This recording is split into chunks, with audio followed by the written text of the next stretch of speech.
Welcome back, everyone, to another episode of The Damage Report. God damn, we got a lot of stuff today. This is gonna be a packed show. Very often, this is sort of inside baseball, I guess. We have 5 big topics for the majority of the show that we're gonna talk about, and we never really get to the 5th one. We're definitely not getting to all of it today. But joining us to not get to all of it, Jayar Jackson is in the studio. I'm here to make sure we get to 3 of them. 3 of them, okay, we're well, not gonna get to 4. Watch. So here are some of the things we're gonna be talking about. Absolutely gigantic topics. Here's a little thing. The president might have been implicated in hundreds of millions of dollars of tax evasion. We'll get to that one. And that's kind of a big story, I guess. That one we'll go with, okay. We'll do that one, okay. Then there's the latest on Kavanaugh, including a letter that I guess pokes even more holes in his depiction of himself as a weights lifting, church going service guy, just has friends that are girls sort of guy. That one's interesting enough, yes, we're going to that one too. Okay, we will. Donald Trump finally makes clear what he really thinks about Christine Blasey Ford. That's exciting. Absolutely. Who should we really be worried for in the wake of the Brett Kavanaugh, Christine Blasey Ford scandal? Who are the true victims in America? We'll be talking about that. That's number 4, so maybe not. Maybe not. We also have an ad. So Medicare for All is a thing that now people are talking about. People are campaigning based on it, and people are campaigning against it. We have an ad that is one of the most disingenuous depictions of how Medicare for All would play out in the real world that I think I've ever seen. But also, in just a little bit, we're gonna be joined by Lori Wallach, who's gonna be talking about the new NAFTA 2.0 that Donald Trump's very proud of. What has actually changed, what's good, what's bad. She'll be joining us to break it down. I love it. So why don't we start off with a little bit of Donald Trump. Bombshell New York Times report, Donald Trump might not be the self-made man he's been pitching himself as for the past few decades for a number of different reasons. First of all, and this is amazing, by age 3, Donald Trump was earning $200,000 a year in today's dollars from his father's business empire. Age 3.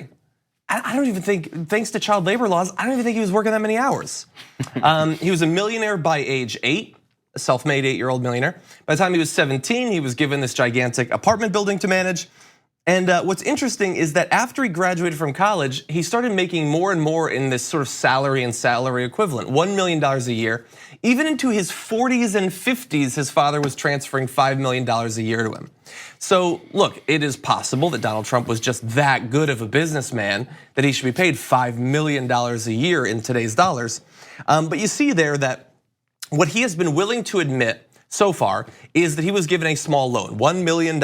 At one point he was given.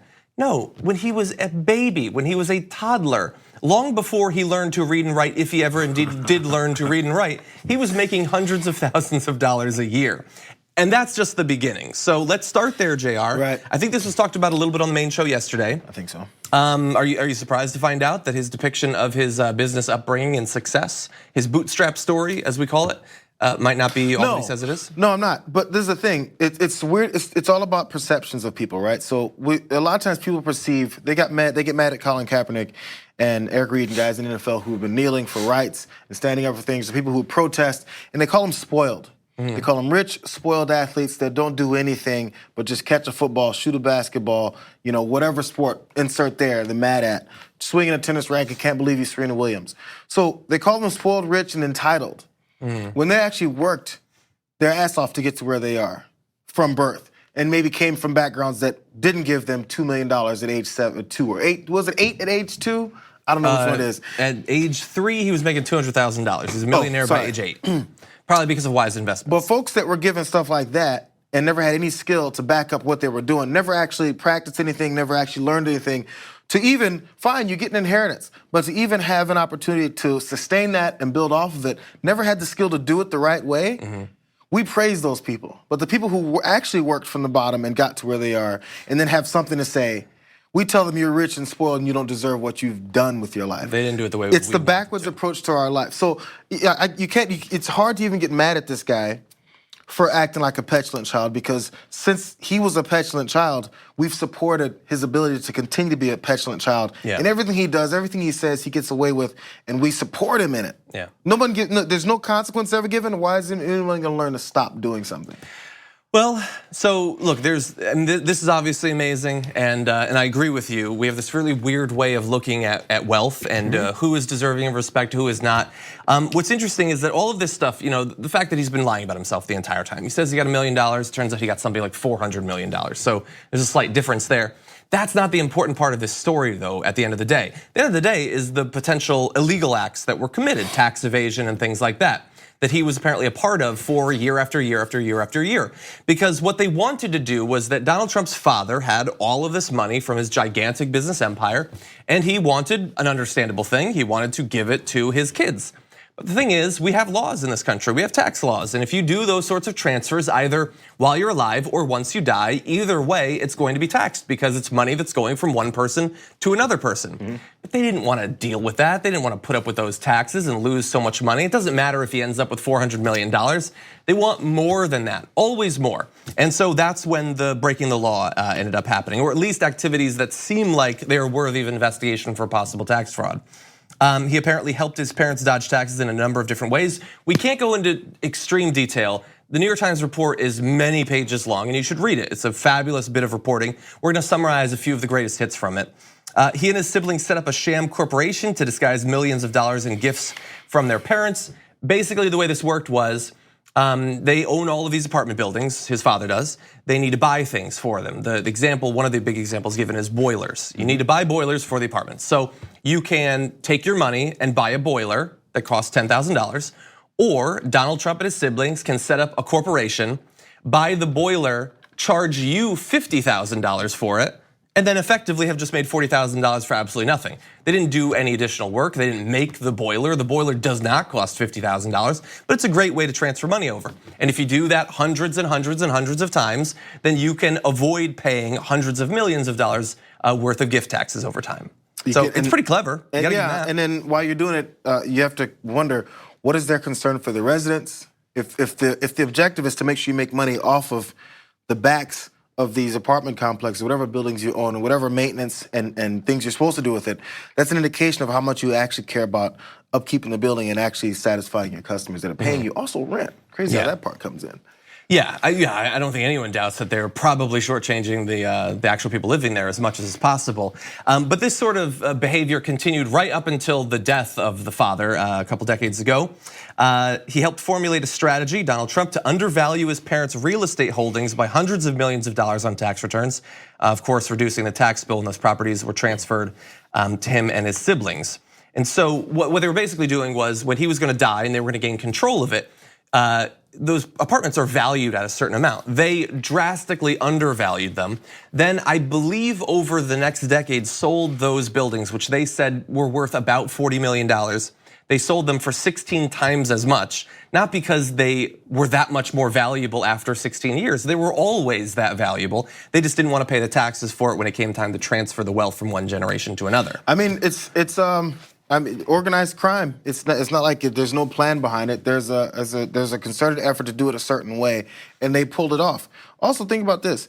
We could find out maybe we have some indication of what it is that they did, and actually Trump has done in the past few years, decade maybe.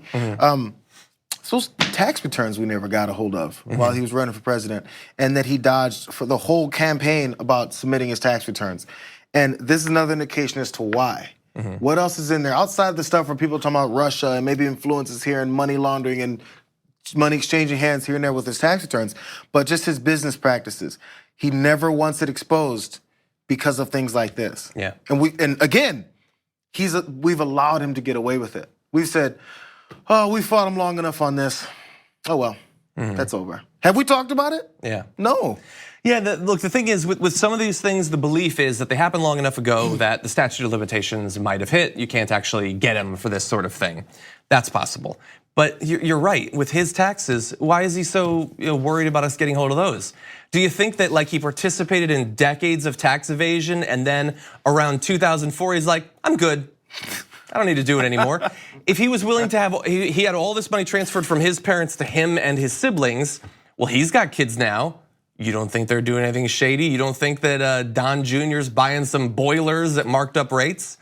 Of course they don't want access to that information because that sort of criminality would not be past the statute of limitations. They could still investigate that. The exciting thing, of course, is that if the Democrats actually get control of the House in this election, they can apparently get those taxes. We'll see if they actually do. They won't.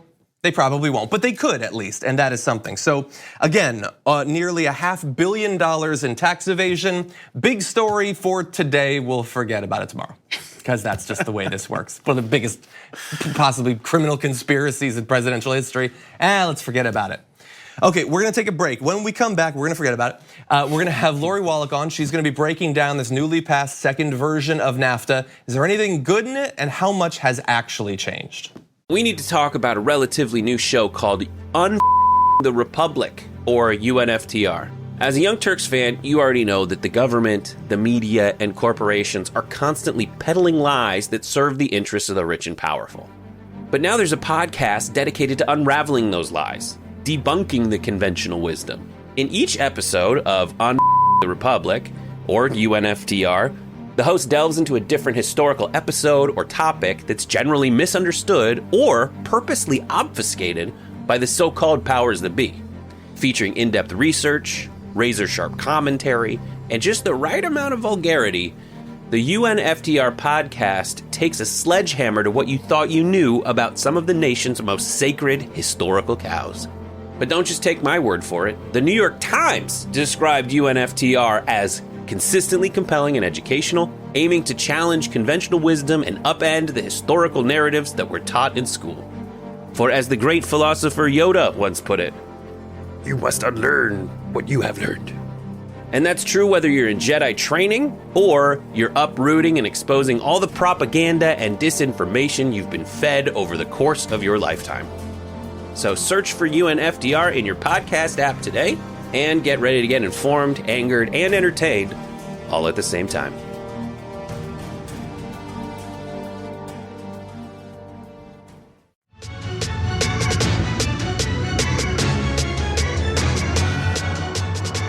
Donald Trump has what he is calling NAFTA 2.0. He's very unhappy with NAFTA for a very long time, thinks it's a terrible deal, horribly bargained or negotiated. He's got a new version, okay, and he's very excited about that. But a lot of the details are, they're above my head. So we're bringing on an expert. This is Lori Wallach, Director of Public Citizens Global Trade Watch, who's gonna help us break down this new version of NAFTA. Lori, welcome to the show. Hi, guys. Glad to have you here. So, look, he's very excited about this. It's the United States, Mexico, Canada agreement. First of all, I have read that much of his rhetoric around this New Deal sort of exaggerates how different it is from the one before. In your view, which is obviously a more expert view, how significant of a change is this from the prior version of NAFTA? Well, this isn't a transformative replacement of the entire corporate rigged US trade agreement model that got initially hatched with NAFTA in the 1990s. There are some big changes. There are some big changes that reflect longstanding demands by progressives and unions.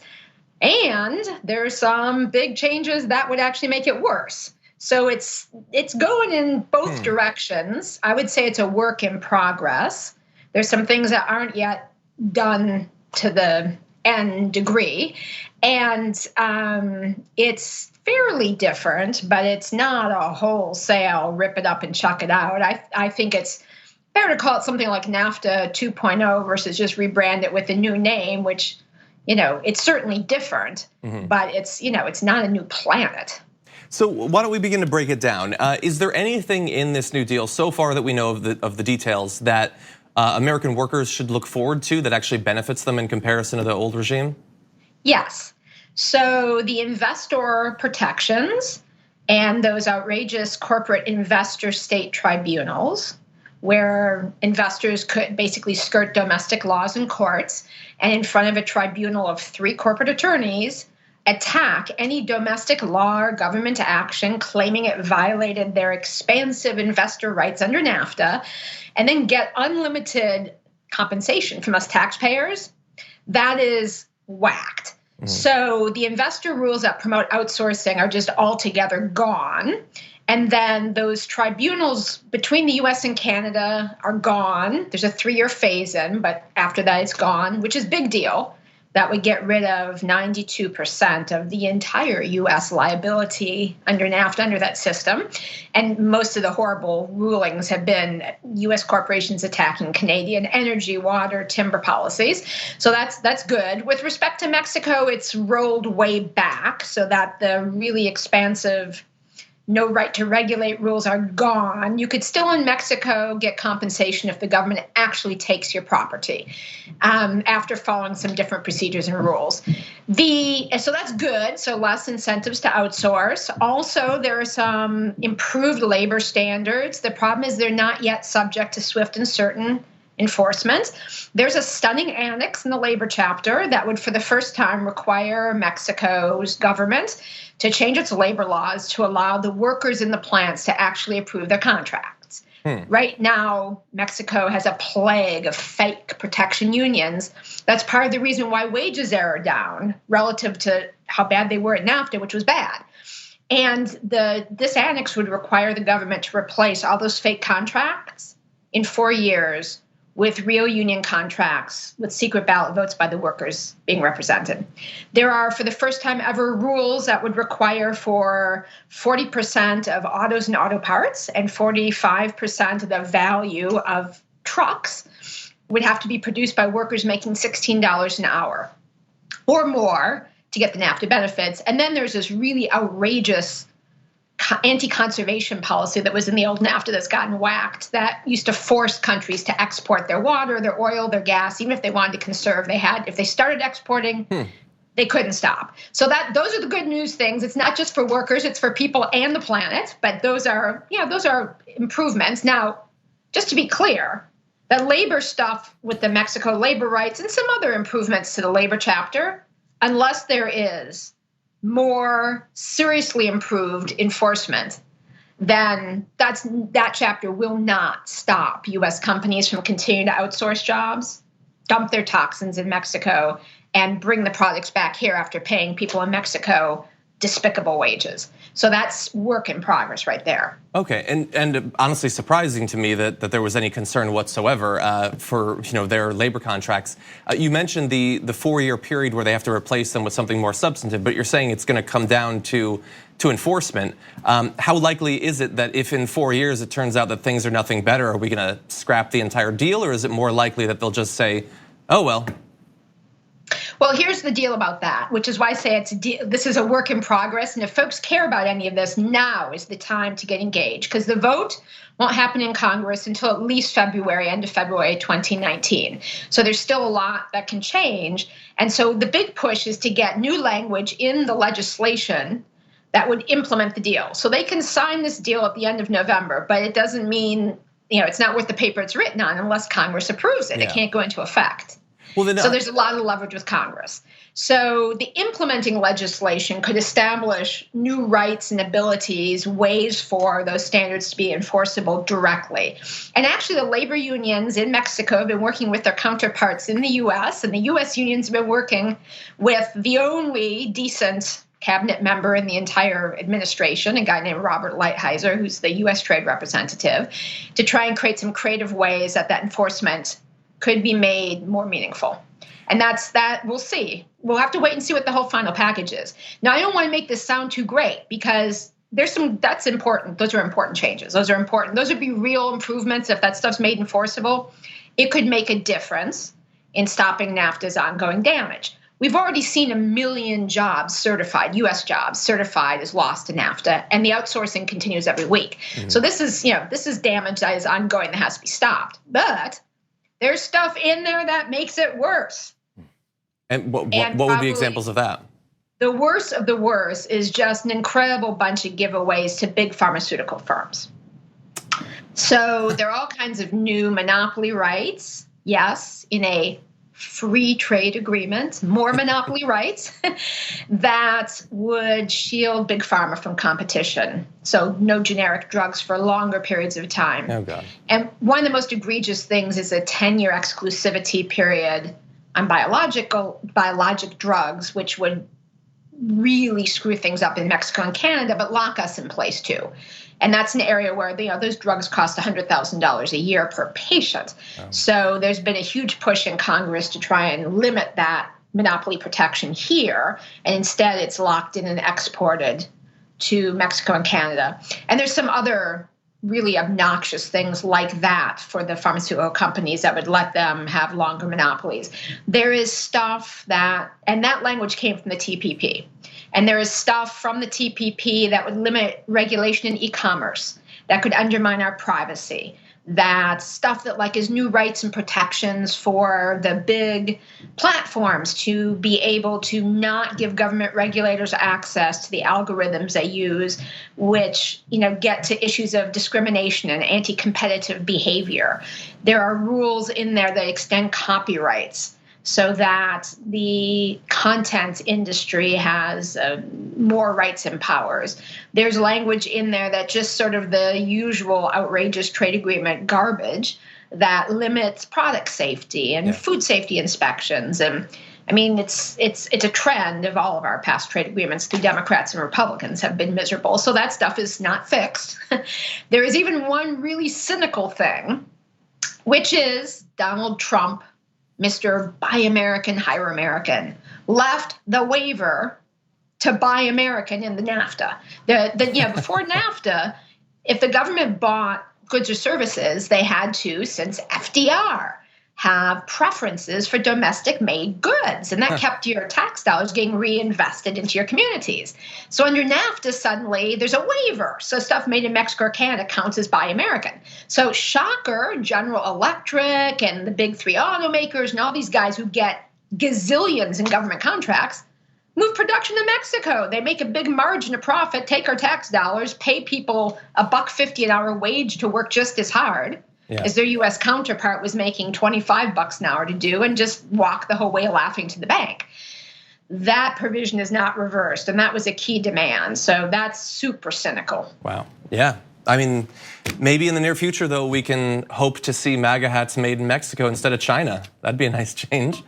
Well, Lori, unfortunately, we're out of time, but I do want to have you back on to talk a little bit more about the negatives, and also, depending on who ends up gaining control of Congress in November, that will, of course, help to determine what ends up with this bill. So hopefully we can reconnect and talk a little bit more then.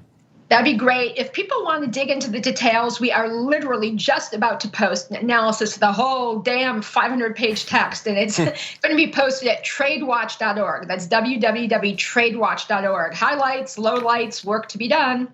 Awesome. Thank you, Lori. Lori Wallach, Director of Public Citizens Global Trade Watch. Thank you so much.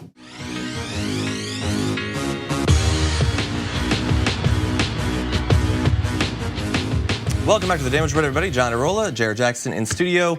Why don't we turn now to Kavanaugh and the investigation.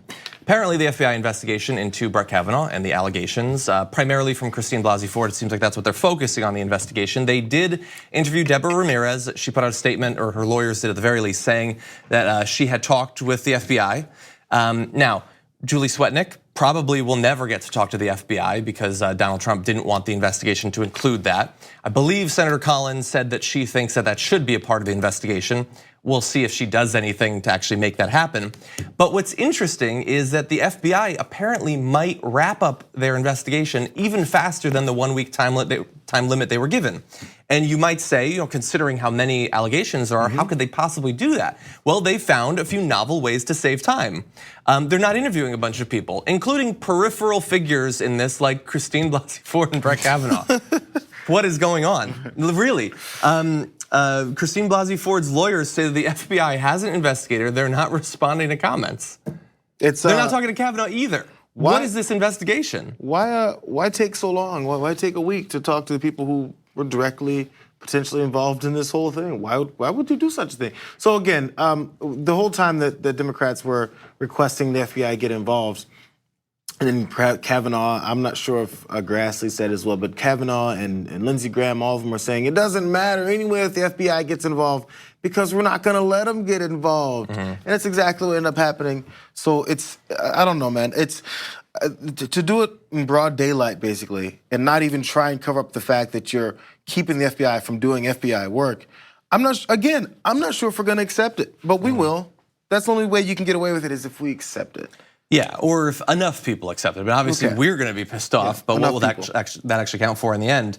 And look, I mean, the thing is, no matter how ridiculous the Republicans' approach to this is. When they didn't want to bring in Mark Judge to the actual testimony, when Kavanaugh's ranting and raving and crying and all that, they're gonna find an excuse for everything. And so when it comes out that the two main people involved in this are not being questioned by the FBI, I've already seen comments from right wingers saying, well, they already did their testimony before the Senate. Isn't that enough? In the same way that they said originally that Mark Judge's 6-sentence statement, the letter that he sent in, was enough. Why do you need FBI investigators to actually ask them questions face to face and ask follow-up questions and try to see if they're telling the truth or not? Of course you need that stuff, but the people who don't want any investigation, never wanted it, are going to pretend that this is sufficient because it's sufficient for their purposes, not for the investigation's purposes. There's no need to talk to anyone about it because I'm not sure if you've even heard this, but Orrin Hatch was one of them that released a letter that was sent to him by some guy who said he dated Julie Swetnick, and apparently she was into group sex when they were in high school, and therefore, what? By the way, cherry-picked pieces of this letter that it was sent to them from some guy who was an egomaniac, but talked about how she was into all this stuff. So what's the objective here? To say, oh man, she's a whore. Or to say, oh, she participated in all this group sex, but she wanted it.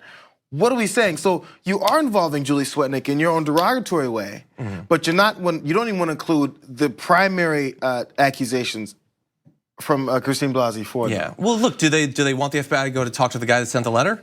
Of course they don't. No, they wanted to they want to muddy the waters. They want to make you think, well, what Julie Swetnick said was really bad, but now I'm sort of hearing that people say that she's lying. And that is honestly as far as most people will go into most of these stories. Like Christine Blasey Ford, yeah, I heard she was really credible, but then I heard there was something about a polygraph and I don't know, they say she doesn't know how she got home. Who can really say? The goal of so much political activity and rhetoric is based on getting a person to say who can really say. Because if who can really say, then we just continue along with the status quo, and the status quo is going to put Judge Kavanaugh onto the Supreme Court. You go with whoever you originally supported. If you can't come up with an answer that's gonna change your mind, or if you just plug your ears long enough to not get that answer, then you'll stick with what you went with in the first place. So look, one of the things that we've been talking about ever since the testimony is credibility. Is Kavanaugh credible? Is Judge Ford credible? And we know from the very beginning, even before we knew about these sexual assault accusations, that Kavanaugh had a very particular idea of himself that he wants you to believe is true. And that is a person that does not drink to excess, does not black out. If he Ralphs, it's because of ketchup on spaghetti and stuff like that. Unfortunately, more documentation from the 80s have come out. Not calendars, don't worry, but we do have a letter that he sent. If we could bring this up, you'll see. I don't expect you to be able to read that necessarily. But this is a letter he sent in advance of 1983 Beach Week. The thing that generated the Beach Week Ralph Club, which again has to do with spaghettis. So he's giving some warnings to his fellow bros, Twiggy and Squee and Mickey Joe and all of them. And he said that whoever arrives first at the condo they're gonna be doing this Beach Week at should, quote, warn the neighbors that we're loud, obnoxious drunks with prolific pukers among us, advise them to go about 30 miles. Now look, he doesn't explicitly say there that he is a prolific puker and that he blacks out and oh, by the way, I sexually assaulted Christine Blasey Ford. But again, the idea that this is a guy who he likes just lifting weights with Timmy and he has an occasional beer. He likes beer, fine craft brews. Doesn't really fit with a guy that is trying to set up some sort of rager on the beach. I mean, okay, again, this goes to his character's personality, who he is. So again, if people say, oh man, weren't you a kid at one point? Didn't you go to parties? Sure we did. But then this leads to the next part. It's a timeline of who you are and the things you've denied that who you say you are. If you can admit it, you're gonna ask me, Jayar, did you go to parties in college? I'd say yes. And not go, no, I went to the campus church and I prayed that my math test would be easy. Yeah. You can't play both sides and be a choir boy and then also be this party rage that we keep seeing that you keep denying. Yeah, and similar with the drinking, if you're gonna say, I was a virgin until really late, I was never interested in anything sexual, I only wanted female friends, okay, well then maybe you wouldn't include in your letter. I think we are unanimous that any girls we can beg to stay there are welcomed with open ... As was pointed out in The Office, 4 dots is suspicious. Very suspicious. And then he later on says, the danger of eviction is great and that would suck because of the money and because this week has big potential. And then in parentheses, interpret as wish. Okay, well, you've left it to us so many decades later, we have to interpret as wish. And I interpret that you're hoping to get drunk and get laid. Which, look, if you're being honest about it, that's fine. But you have presented yourself as a person who never drinks to excess and thinks of women only as partners to go to church with, and maybe some of them lift weight with Timmy too. I don't know, but that's what you have presented and said that this is a he said, she said. Credibility is all that counts, but your credibility gets worse with literally every day that passes and every bit of paper that surfaces from the early 80s. Anyway, we have to take a short break. When we come back, Donald Trump is the most honest and open about what he thinks about Christine Blasey Ford at a rally last night, and we've got some video for you.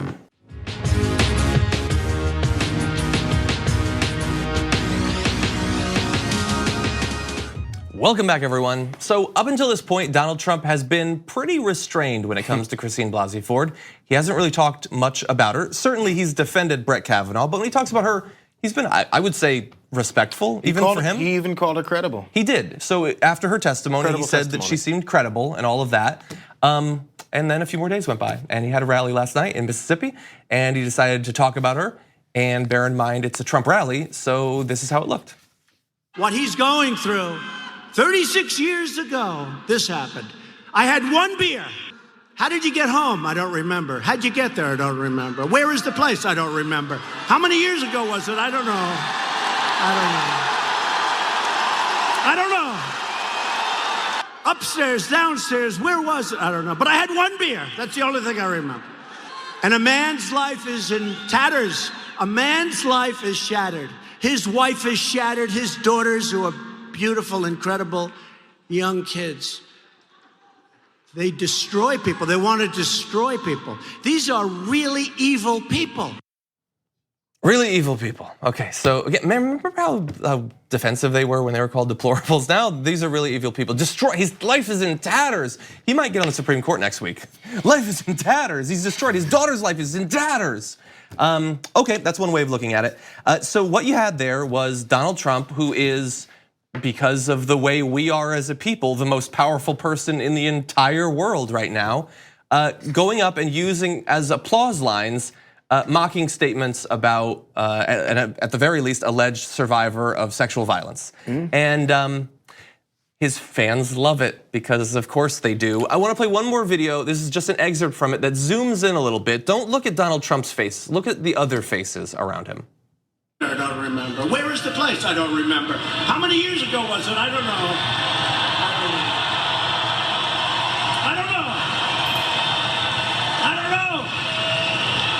What neighborhood was it in? I don't know. Where's the house? That's Trump's movement. A bunch of old white men laughing. She says she was attempted rape, but he doesn't remember all the details. He does this, he does that.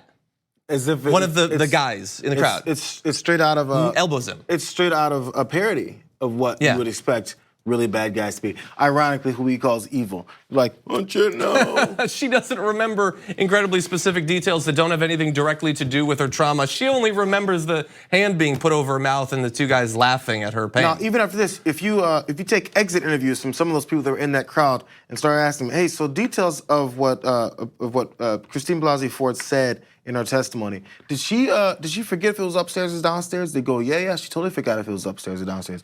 If they say, hey, did she forget the number of people there were? Yeah, she totally forgot the number of people that were there. Because my president just told me that she forgot all that stuff. First of all. Well, he even says, like, the clearest illustration of what you're saying there. He says, she said it happened 36 years ago. And then how many years ago did it happen? I don't remember. But you just said it was 36. We all know that she says it was 36 years ago. If in mocking her, you have to make up things that she wasn't sure about, maybe you don't have that much of a case. Absolutely. And we zoomed in obviously on the guys there because it's the most disgusting, at least directly. There were a lot of women in the crowd there too. Not all of them were smiling, not all of them were clapping, but there was at least one woman enthusiastically holding up a woman for Trump sign.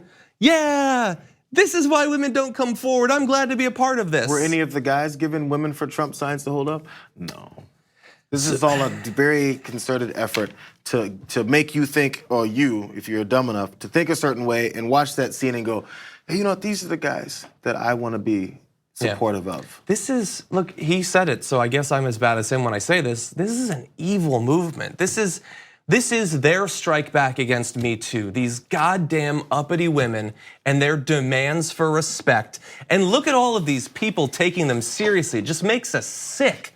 And this is how they're going to try to fight back. They initially tried to do it with Roy Moore. That became somewhat untenable eventually.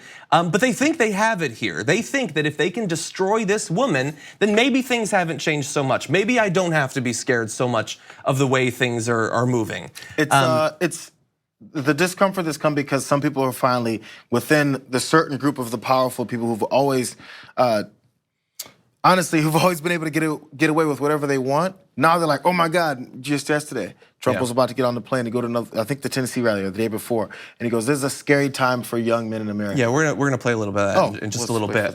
Now, other people were watching, senators. Jeff Flake says there's no time and no place for remarks like that. To discuss something as sensitive at a political rally is just not right. It's just not right. I wish he hadn't done it. It's kind of appalling. Sort of, I was only kind of appalling. Who knows I'm sorry, Jeff. What that means when it comes time to vote. Yeah, I'm nitpicking, but Jeff, you gotta come stronger than that. Yeah, Lindsey Graham said everything he said there was factual. Wasn't, we already demonstrated that, but Lindsey Graham is all in, his chips are in the middle. Susan Collins said the president's comments were just plain wrong, and Angus King, who I think we still expect is going to vote in support of him, it seems like at this point, says, I watched it 2 or 3 times, it made me feel sort of sick. I don't understand why he felt he had to do that. To turn around and turn her powerful testimony into a political rally punchline, I don't know what to say. I'm glad that they're all disgusted by this, but the commentary to the effect of, I don't know why. I can tell you, don't know why. You still don't know why. why. Ask a couple of aides. Hey, walk outside and start asking people. Angus, if you want the answer, it was Angus King that said this, right? The last Angus, one. if you don't know, go outside, ask a few women, ask anyone who isn't at that rally, and say, why would President Trump say such a thing? I'm perplexed. Or are you saying, I don't know, just so you can have nothing to say in the statement when someone asks you, hey, Angus, what do you think about this? Yeah. I don't know. Let me say I don't know. You should know. Obviously, I mean, there's multiple explanations, certainly, but you should know all of them. One, because he's an inherently cruel person who delights in attacking people if it causes others to laugh in support of him. And 2, because it advances his agenda of discrediting women who say that powerful men raped them. Because he has been accused by at least 4 times as many women as Brett Kavanaugh has at this point. Anyway, you brought up another quote of his. Why don't we come to this? This is after the rally. I believe this might have been this morning. Not 100% sure, might be this morning. But he was asked, who should we be worried about in this? What's the real concern with all that's going on, as you'll see?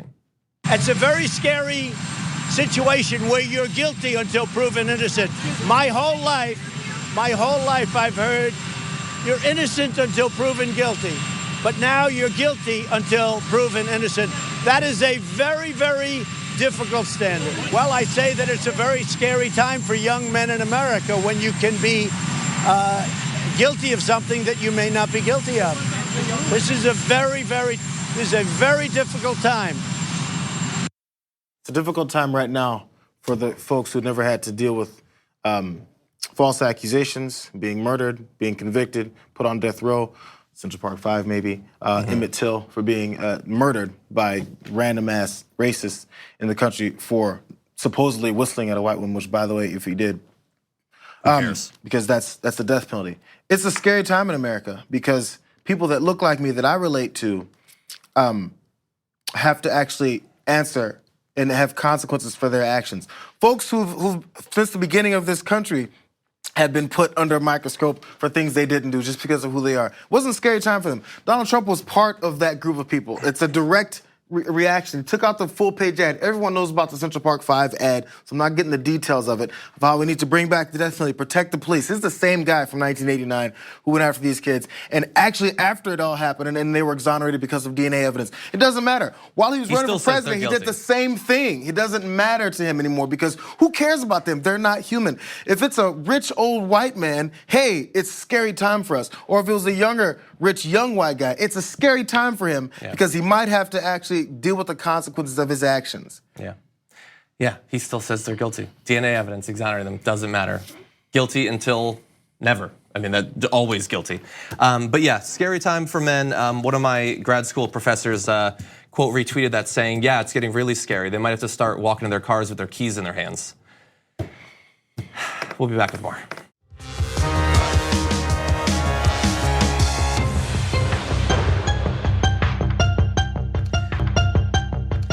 Welcome back, everyone. So Medicare for All, one of the most talked about policies, both in terms of what effect it could have on the country if we were to institute it, but also who is going to run on it? Who is going to run against it? Well, we've got a little preview of what the Republicans are gonna do to fight against this new push for Medicare for all. They've got an ad out. So there's a candidate, Torres Small, congressional candidate, Democrat. This is an ad targeting her. Take a look. Hello, we need to see Dr. Miller right away. Yes, let me just grab my insurance card. Under the healthcare plan Xochitl Torres Small supports, employer-based health coverage would be eliminated, What do you mean you don't take that anymore? But it's through my work. forcing everyone into a massive government-run system, So we can't see Dr. Miller today? putting Washington bureaucrats in charge. It'll be okay. Xochitl Torres Small takes from us to give it all to Washington. NRCC is responsible for the content of this advertising. That doesn't make any sense at all. What are they talking about? So if Medicare for all happens, you won't find out about it. You will be blindsided when your little girl is judging you from underneath her blanket because you can't see a doctor. They can't see a doctor, but there's Medicare for all. They have insurance. No, they lost their employer, but it's through my job. And I'm just finding out about this now. I haven't turned on the TV in a year or two since this was clearly debated and put into law. What is this ad supposed to even mean? I want your commentary, but I want you to bear one additional thing in mind. The candidate they're attacking with this ad, there's no evidence that she even supports Medicare for all. She supports the ACA. So it's not only a ridiculous, disingenuous attack against Medicare for all, but this isn't even one of the people pushing for it. But the opponent's name is not Mary Smith. It's a scary name. I know where's she from. What's that name mean? Yeah. She must want Medicare for none, because that's actually what Medicare for all is. It's Medicare for no one. Number two, I have the traditional insurance, through your work and everything, and I have made those phone calls. My wife has made those phone calls about our kid, about her, about going to the doctor, about procedures she already had done, or visit and tests and all that stuff. To be like, oh yeah, I'm feeling a little sick, what's wrong? I got this checked out. You know what happened? We call the traditional insurance companies that make loads of money off of our backs and give us very little. And they said, I don't know. I don't know how that really works. No lie, the insurance company on the phone after being on, the best part about that ad, made up thing, about this horrible experience this lady had, she got to talk to someone. You know what happens with insurance? You're on hold for 3 hours. Then when you talk to someone, they go, I don't know. You got to talk to your doctor about it. And you talk to your doctor about it, your doctor goes, you got to talk to your insurance company about it. And you actually don't talk to anyone about it, but you do get a bill that says you owe about $895. And you go, what did I do wrong? You had insurance. I was like, so what are we paying for again? The confusion comes with actually having insurance. And the people that are supposed to clear it up for you don't have the answers. Well, and at least and that evil person on the other side of her phone in that ad was like, yeah, F you. Well, it wasn't even clear there if she's talking to an insurer or to a doctor. I got news for you. The ad that would actually happen if we had Medicare for all would be relatively boring.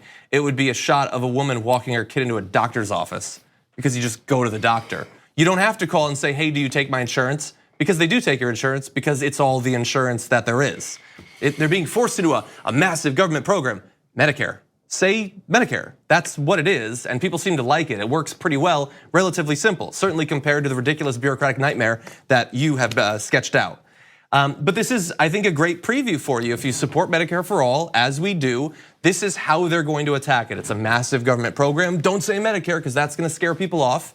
You're gonna lose your current plan.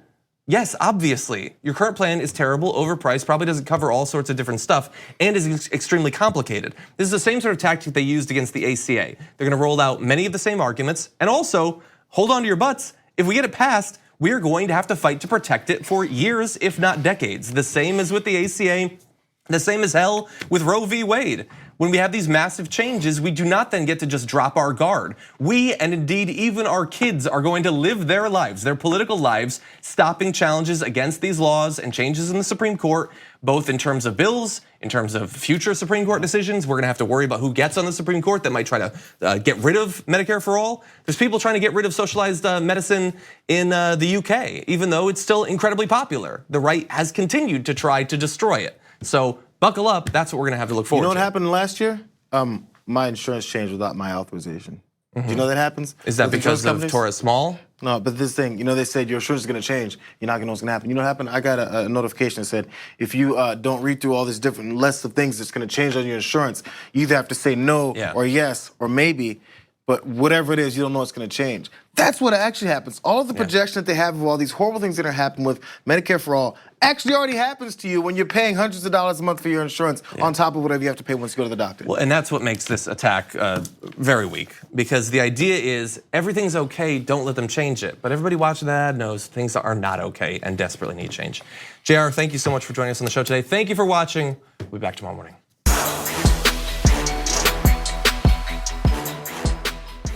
Thanks for listening to the full episode of The Damage Report. Support our work, listen ad-free, access members-only bonus content, and more by subscribing to Apple Podcasts at apple.co/TYT. I'm your host, John Adarola. I'll see you soon.